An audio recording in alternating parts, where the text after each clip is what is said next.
बुधवार को पत्रकार अर्नब गोस्वामी के खिलाफ आत्महत्या के लिए उकसाने के 2018 के मामले में महाराष्ट्र सरकार पर सवाल उठाए और कहा कि इस तरह से किसी व्यक्ति की व्यक्तिगत आजादी पर बंदिश लगाया जाना न्याय का मखौल होगा।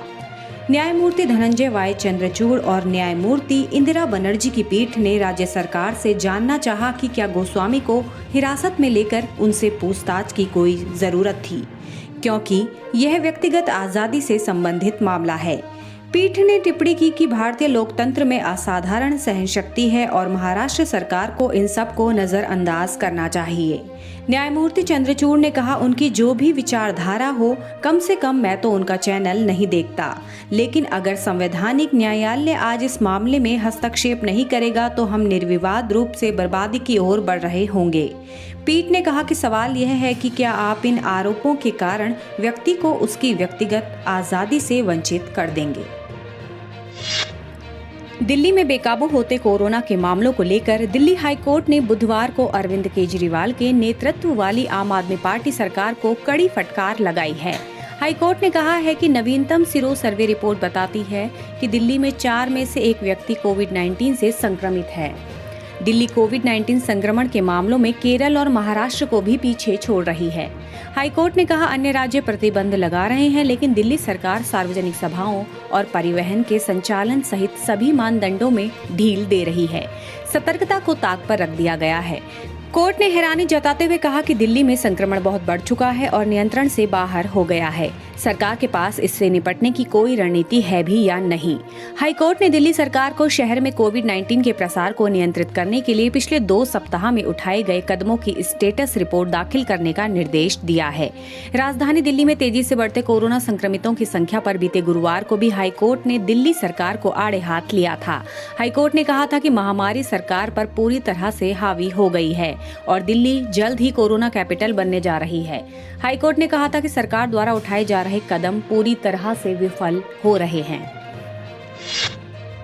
भारत और चीन के बीच पूर्वी लद्दाख में कई महीने से सीमा पर जारी तनाव के दिवाली से पहले खत्म होने के आसार नजर आ रहे हैं। दोनों देशों की सेना लद्दाख सीमा पर फिंगर इलाके में सैनिकों को पीछे हटने पर सहमत हुई है। सैनिकों के पीछे हटने की प्रक्रिया चरणबद्ध तरीके से पूरी की जाएगी। सीमा पर तनाव घटाने के लिए 6 नवंबर को चुशुल में आयोजित दोनों देशों के बीच कॉर्प्स कमांडर स्तर की वार्ता में इस योजना पर चर्चा की गई। दोनों देशों की सेनाओं ने पूर्वी लद्दाख सेक्टर के कुछ हिस्सों से पीछे हटने पर सहमति व्यक्त की है, जिसके तहत वे इस साल अप्रैल-मई वाले स्थानों पर वापस लौट जाएंगी। सूत्रों ने बताया कि पीछे हटने की योजना के मुताबिक दोनों देशों की सेनाएं पेंगोंगत्सो झील वाले इलाके को पहले हफ्ते में खाली करेंगी। साथ ही वास्तविक नियंत्रण रेखा से एक महत्वपूर्ण दूरी तक टैंक और सैनिकों को पीछे हटाएंगी। दोनों सेनाओं के बीच 3 चरणीय प्लान पर सहमति बनी है।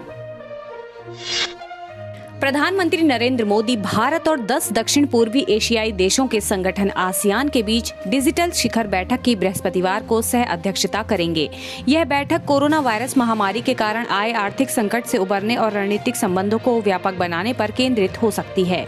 विदेश मंत्रालय ने कहा कि इस शिखर बैठक में आसियान भारत रणनीतिक साझेदारी की मौजूद स्थिति की समीक्षा की जाएगी और संपर्क, समुद्री मार्ग संबंधी सहयोग, व्यापार और वाणिज्य, शिक्षा और क्षमता निर्माण जैसे महत्वपूर्ण क्षेत्रों में हुई प्रगति पर भी विचार किया जाएगा।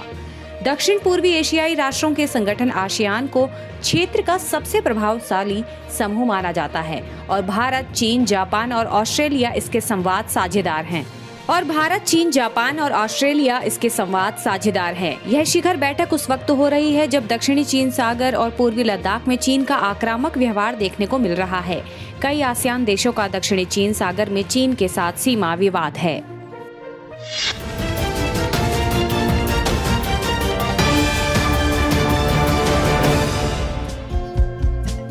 हमारे चैनल को लाइक, शेयर और सब्सक्राइब जरूर करें और नई अपडेट्स के लिए बेल आइकन दबाना ना भूलें।